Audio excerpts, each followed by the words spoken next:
বিয়ের পরের দিনই চুন্নির গায়ে হাত তুলল নীলাবও। উচিত শিক্ষা দিল ঝাঁপি। হ্যাঁ বন্ধুরা, এমনটা হতে চলেছে আজকের পর্বে। বিস্তারিত জানতে ভিডিওটিতে লাইক দিয়ে চ্যানেলটিকে সাবস্ক্রাইব করে পুরো ভিডিওটি তোমরা দেখতে থাকো। গল্পের শুরুতে আমরা দেখতে পারবো চুন্নিকে খুব সুন্দর করে সাজিয়েছে। বিতানের মনটা খারাপ। কাসায় তখন বলতে লাগলো, এই বিতান, এভাবে মন খারাপ করে দাঁড়িয়ে আছিস কেন? অন্যদিকে দেখা যায় রনিত বারবার ওকে যেন ফোন করার চেষ্টা করতে থাকে, কিন্তু কিছুতেই ফোনে পাচ্ছে না। এদিকে কাসায় বলতে লাগলো, এখনো তো ঝাঁপিয়ে আসলো না। তখন চুন্নি বলতে লাগলো, আজকে আমার বিয়ের দিনও ঝাঁপি বাড়িতে নেই। আমার না ভালো লাগছে না। এদিকে ইনকা বলতে লাগলো, রনিত, কি হয়েছে? রনিত তখন বলতে লাগলো, ঝাঁপি আর দীপ তো বাড়িতে এখনো এসে পৌঁছায়নি। আমার না মনটা বড্ড খচখচ করছে। আমাকে না একবার গিয়ে দেখতে হবে। আর এই বলে যখনই বাড়ি থেকে বেরোতে যাবে তখন ঝাঁপি চলে আসে। আর ঝাঁপি এসে বলতে লাগলো, কিরে, তুই আমাকে খোঁজার জন্য যাচ্ছিস? রনিত দা। রনিত তখন বলতে লাগলো, এই এটা কি ধরনের কথা বলছিস? আমি কেন তোকে খুঁজতে যাব? তখনই বলতে লাগলো, কেন খুঁজতে যাবি তুই বুঝতে পারছিস না? এই বলে গালে একটা চড় লাগিয়ে দেয়। আর তখনই দীপের বাবা বলতে লাগলো, "কি হয়েছে ঝাঁপি? কি হয়েছে?" ঝাঁপি তখন বলতে লাগলো, "আমার ব্যাংকের এটিএমটা চুরি করেছে রনিতে।" যা শুনে যে রেগে যায় দীপের বাবা। আর দীপের বাবা অনেক চিৎকার চেঁচামেচি শুরু করে। তখন রনিত মিথ্যে কথা বললে দীপ তখন ওই লোকটাকে নিয়ে আসে আর বলতে লাগলো, "এবার প্রমাণসহ নিয়ে এসেছি। তুই আসলে একটা কুলাঙ্গার। ভালো মা বলেছিল না তুই কুলাঙ্গার? তুই কুলাঙ্গার। তুই না সম্পর্কের দোহাই দিয়ে এ এমন কান্ডটা করেছিস।" দীপের বাবা তখন বলতে লাগলো, "ওর মতো কুলাঙ্গার না আ আর কারো ঘরে যেন জন্ম না হয়। শুধু রক্ত থাকলে শরীরে হয় না। ব্যবহারও জানতে হয়। তোর মতো কুলাঙ্গার না আ ছেলে যে বাড়িতে থাকবে সে বাড়িটা শেষ হয়ে যাবে।" জাপি তখন বলতে লাগলো, "বাবা তুমি এভাবে ওর সাথে চিৎকার চেঁচামেচি করো না। ওর মতো কুলাঙ্গারের সাথে তোমার চিৎকার চেঁচামেচি করে শরীরটা খারাপ হয়ে যাবে।" দীপ তখন বলতে লাগলো, "তোকে তো আমি এবার ছাড়বো না। তোকে আমি উচিত শিক্ষা দিয়েই ছাড়বো।" ইনকা তখন বলতে লাগলো, "সর্বনাশ! দীপ আর জাপি যেভাবে রেগে গিয়েছে রনিতের উপর, আমাকে এখান থেকে সরে যেতে হবে।" এদিকে চুন্নিও দাঁড়িয়ে থাকে। অন্যদিকে দেখা যায় পুলিশ তখন সেখানে চলে আসে। রনিত তখনও মিথ্যে কথা বলার চেষ্টা করলে ঠাম্মি তখন বলতে লাগলো, "এই ছোকরা, কি ভেবেছিস আমার বড়ু হয়ে গেছি? এক থাবড়ে না গালের সমস্ত দাঁতগুলি ফেলে দেব।" পুলিশকে তখন দীপ বলতে লাগলো, "নিয়ে যান অফিসার। ওর মতো কুলাঙ্গারকে নিয়ে যান।" চুন্নি তখন বলতে লাগলো, "এই তুই আমাকে বোন বলছিস কেন রে? তোর মতো ও লোককে না আমি ভাই বলে স্বীকারই করি না।" তখন রনিত বলতে লাগলো, "তুই এখনো ভাবতে পারছিস না। তোর বিয়েটা যে কোন জায়গায় হচ্ছে, তোর জীবনের চরম সর্বনাশ নেমে আসছে। আমাকে পুলিশে নিয়ে যাচ্ছে কি হচ্ছে?" এদিকে ঝাঁপি বলতে লাগলো, "চুন্নি, চুন্নি তুই কোনো চিন্তা করিস না। সবকিছু দেখবি ঠিকঠাক হয়ে যাবে।" এদিকে ঝাঁপি বলতে লাগলো, "আমি কি করব? আমার এটিএম মেশিনটা তো আমি উদ্ধার করতে পারলাম। কিন্তু ও যে আমি চুন্নির বিয়েটার তো কোনো খোঁজখবর নিতে পারলাম না। না আমাকে একবার বেরোতে হবে।" তখন ঝাঁপি বলতে লাগলো, "হ্যাঁ রে, আমাকে একবার বেরোতে হবে।" দীপ তখন বলতে লাগলো, "কোথায় যাচ্ছিস? কোথায় যাচ্ছিস ঝাঁপি?" চুন্নি তখন বলতে লাগলো, "এই তোরা কোথায় যাচ্ছিস?" তখনই বলতে লাগলো, "এই একদম মন খারাপ করবি না। আমরা একটা কাজে যাচ্ছি, এক্ষুনি চলে আসবো। তুই, তুই মন খারাপ করবি না।" এরপরে চুন্নিকে রেখে সেই ঝাঁপি আর দীপ বেরোতে যায়। দীপ তখন বলতে লাগলো, "তুই এখন একা, একা বেরিয়ে যাবি।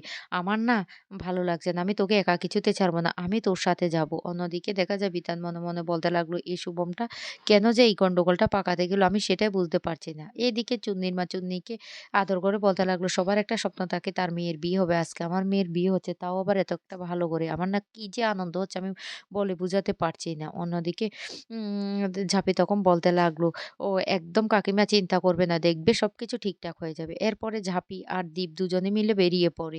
এদিকে বিতান চুন্নির সাথে ছবি তুলতে থাকে আর চুন্নিও খুব এনজয় করতে থাকে। ঝাঁপি তখন বলতে লাগলো, "না, না আমাকে ভালো করে খোঁজখবরটা নিতে হবে। আমার মনটা বড্ড খচখচ করছে। আমার বারবার মনে হচ্ছে ছেলেটা ভালো না। ছেলেটা কিছু একটা গন্ডগোল আছেই।" কাসাই তখন বলতে লাগলো, "হ্যাঁ রে জাপি, তোর কি হয়েছে? তুই কি এত ভাবছিস?" জাপি তখন বলতে লাগলো, "শোন কাসাই, আমি তোকে এখন সব কথা বলতে পারব না। তবে আমাদেরকে একটা জায়গায় যেতে হবে।" দীপ তখন বলতে লাগলো, "চল, যেখানে যাবি আমি তোর সাথে, সাথে যাবো। কারণ তুই একা, একা যেতে পারবি না।" তখন জাফি মনে, মনে বলতে লাগলো, "সত্যি কি আমি মা হতে চলেছি? কিন্তু মা হওয়ার সুবাদে যে ও এতটা খেয়াল রাখছে, আমার সত্যি খুব গর্ববোধ হচ্ছে। মা হবো কিনা সেটা বুঝতে পারছি না কিন্তু আমার খুব আনন্দ লাগছে।" কাসাই তখন বলতে লাগলো, "যেখানে যাচ্ছিস তাড়াতাড়ি ফিরে আসবি। বিয়ের আগে ফিরে আসবি।" জাফি তখন বলতে লাগলো, "চুন্নির বিয়ের আগে আমরা ফিরে আসবো।" এই বলে ওরা বেরিয়ে যায়। ওরা যখন বেরিয়ে যায় সেই মুহূর্তে বরও চলে আসে। আর বরকে বরণ করার জন্য চুন্নির মা চলে আসে। চুন্নির মা খুব আনন্দের সাথে বরকে বরণ করতে থাকে। অন্যদিকে ইনকা বলতে লাগলো, "ঝাঁপি আর দীপ আবার কোথায় গেল? না, না তাড়াতাড়ি করে বিয়েটা সেরে ফেললে বাবা বাঁচা যায়।" এদিকে ঝাঁপি আর দীপ চলে যায় ওদের পাড়ায়, নীলাবদের পাড়ায় গিয়ে এ দীপের একটা বন্ধুর সাথে দেখা হয় আর ওকে জিজ্ঞাসা করলে ও কি বলতে লাগলো, "আমি তো সেসব বিষয়ে কিছুই জানি না।" অন্যদিকে দেখা যায় বাড়িতে মালা বদল থেকে শুরু করে একেকটা রিচুয়াল পালন হয়ে যাচ্ছে। কিন্তু ঝাঁপি তখনও ফিরছে না। এদিকে ও ও বলতে লাগলো, "শোন দীপ, আমি তত কিছু ভালো করে জানি না। কারণ আমি তো এত কিছু খোঁজখবর রাখি না। তবে ওই লোকটা না উকিলবাবু বড্ড একটা কিপটে লোক।" এরপরে ঝাঁপি বলতে লাগলো, "এবার কি করবি দীপ?" দীপ তখন বলতে লাগলো, "শোন, বিয়েটা হয়ে যাচ্ছে, আমাদেরকে বিয়ে যেতে হবে।" ঝাঁপি তখন বলতে লাগলো, "বিয়েটা তো হয়ে যাচ্ছে, সবাই আছে। কিন্তু বিয়ের পর আমাদের চুন্নি যে ভালো থাকবে সেটার জন্য তো কেউ নেই। তাই আমাদের গিয়ে খোঁজখবর নিতে হবে।" এদিকে পুরোহিত মশাই বিয়ে হয়ে যাচ্ছে, মালা বদল থেকে শুরু করে সবকিছু হয়ে যাচ্ছে। অন্যদিকে দূরে একটা দোকান দেখতে পায়। জাভেদ তখন বলতে লাগলো, "চলো সেখানে গিয়ে চা খাওয়ার ছলে কিছু জানতে পারি কিনা।" আর সেখানে গিয়ে যখন চা খেতে থাকে তখন ওখানকার মহিলা দোকানদারের সাথে কথা বলতে, বলতে এক পর্যায়ে মহিলা সবকিছু বলে দেয় যে ওদের বাড়ির বড় বৌমা ওই কিন্তু বাড়ির সমস্ত হত্যাকর্তা বিধাতা। উকিলবাবুর কথা কেউ শুনে না। উকিলবাবু তো ছেলের বিয়ে দিতে পারছিল না। ও বলেছে টাকা দিয়ে দরকার হলে একটা মেয়েকে নিয়ে আসবে, সে যেমনই হোক না কেন। আর ওই বৌমার সাথে আমার মনে হয় উকিলবাবুর ছেলের একটা সম্পর্ক আছে। সেইজন্য ওরা কোনো জায়গায় ছেলের বিয়ে দিতে পারছে না।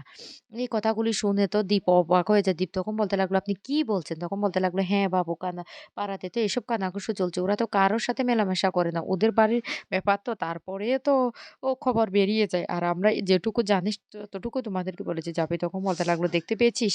আমি কেন তোকে এতবার বলেছিলাম খোঁজখবর নেওয়ার জন্য। এক্ষুনি আমাদের বাড়ি ফিরতে হবে। বিয়েটা আটকাতে হবে।" দীপ তখন বলতে লাগলো, "এই খবরটা কেন আমরা আগে জানতে পারিনি?" জাভি তখন বলতে লাগলো, "এসব কথা ভাবার আমাদের সময় নেই। আমাদেরকে বাড়ি ফিরে যেতে হবে। ওই বিয়েটা আটকাতেই হবে।" তারপর ঝাঁপি আর দীপ বাড়িতে আসার জন্য রওনা দিয়ে দেয়।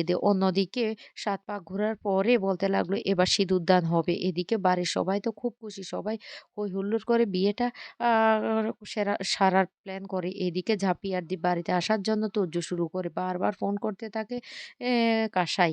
ওরা কিছুতেই বাড়িতে আসে না। আর সিঁদুরদানের সাথে বিয়েটা সম্পন্ন হয়ে যায়। আর সেই মুহূর্তে জাপি চলে আসে। জাপি আর দীপ বাড়িতে এসে জাপি বলতে লাগলো, "ও সর্বনাশ হয়ে গেছে। চুন্নির বিয়েটা আমি আটকাতে পারলাম না।" বিয়েটা শেষ পর্যন্ত হয়ে গেল। মা ছাড়ালো কে? এবার কি হবে? এদিকে নীলাবর বৌদি এসে বলতে লাগলো, "তোমার তো বান্ধবী।